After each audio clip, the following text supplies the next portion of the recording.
એક વખતની વાત છે. એક લાવરી ઘઉંના ખેતરમાં માળો બાંધીને તેના નાના બચ્ચા સાથે રહેતી હતી. બચ્ચા હજુ નાના હતા. તેથી બચ્ચાને માળામાં મૂકીને ચણવા જતી. એક દિવસ લાવરીએ બચ્ચાને કહ્યું, જુઓ, ખેતરનો માલિક જે કાંઈ બોલે તે ધ્યાનથી સાંભળજો અને સાંજે મને કહેજો. આમ કહીને તે ચણવા ગઈ. સાંજે લાવરી આવી ત્યારે બચ્ચાએ માને કહ્યું, માં, ખેડૂત કહેતો હતો કે કાલે પાડોશીઓ આવશે તો પાક લણી લઈશું.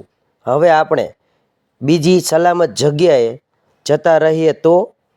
લાવરી કહે, તમે ચિંતા છોડો, એ પાડોશીઓ ઉપર આધાર રાખે છે એટલે મહિનાઓના મહિના નીકળી જશે. અને બીજે દિવસે ખેડૂતે ખેતરમાં આવ્યો. કોઈ પાડોશીઓ મદદે આવ્યા ન હતા.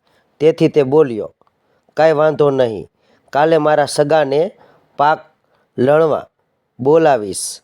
જ્યારે લાવરી ચણીને પાછી આવી ત્યારે બચ્ચાએ તેને ખેડૂતની વાત કરી.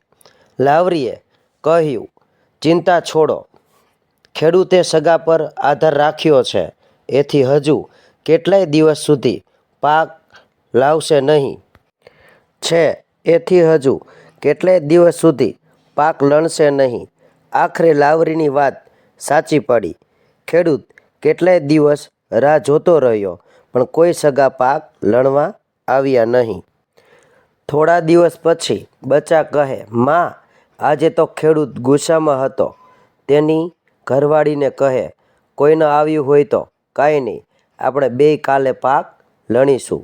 લાવરી કહે, હવે ખેડૂતે પારકી આશા છોડી દીધી છે એટલે જરૂર તે કાલે આવશે.